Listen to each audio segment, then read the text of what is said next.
Thank you, Mr. Speaker. I proudly rise today in a bipartisan effort to release the Epstein files finally, after 5 administrations have covered it up. Earlier today, I attended the press conference where the survivors, they're not victims, the survivors of Jeffrey Epstein's sexual abuse and sex trafficking told their stories. And they told stories about how it started back in 1991, 1996, and they continued on through the decades. And they told stories about how they told someone and tried to get help. They told the FBI and they weren't listened to. And they told law enforcement and no one did anything. And these women don't just number a few. These women number around 1,000 women. And they are victims of something that's unthinkable. And this should have never, ever happened. This was the biggest fight I think I've seen in Washington, D.C. This is my 5th year here. And this was a fight that we should have never had to wage. It should have been the easiest thing for every single member of Congress. It should have been the easiest thing for the Speaker of the House. It should have been the easiest thing for the President of the United States to release all the information, every single file, on behalf of these American women. These American women aren't rich, powerful elites. They do not have someone paying for their airline tickets or paying for their trips or paying for their expenses every time they try to do something to get this information out. These are your average Americans. And you want to know what the Epstein files represent? The cover-up represents to average Americans. It represents the failures of the federal government and Congress to the American people. And that is what people rose up about in 2024.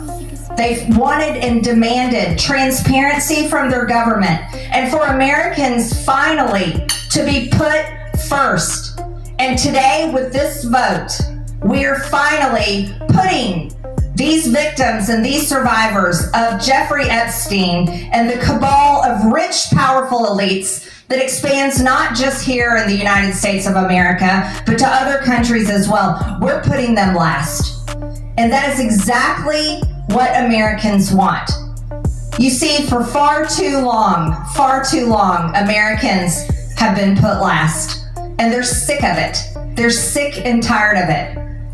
And this is why they don't trust Congress. This is why they don't trust the government. And here's the problem. All of these women who have suffered in shame for years and years and years, women who were terrified, women who were intimidated, women who were threatened, just like Virginia Giuffre. And now she's dead. And these women should have never faced that, for this information to come out. And we, especially the 4 Republican members of the House of Representatives, we should have never faced intimidation and threats for us to get this vote to come to the floor. Never forget, there were 4. Thomas Massie, myself, Nancy Mace, and Lauren Boebert. We had to sign a discharge petition, and we had to fight through intimidation, and we had to endure it for months to push that discharge petition finally to 218 to get this vote to come out. This is what the American people are sick of, and rightfully so. Now, where does this go from here? The question will remain, will the Department of Justice release all the information? Will a judge in New York release the information? Will the CIA release the information? And will foreign governments release their information? Or will this continue after this vote today be a cover-up?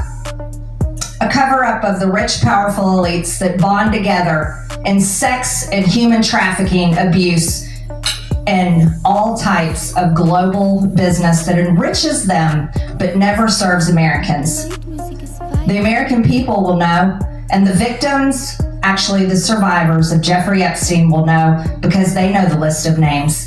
And I remain dedicated to my promise to read those names here on the House floor if those women ever find them in a place that it needs to be done. I yield back to Ms. Gentlelady from Georgia yields back.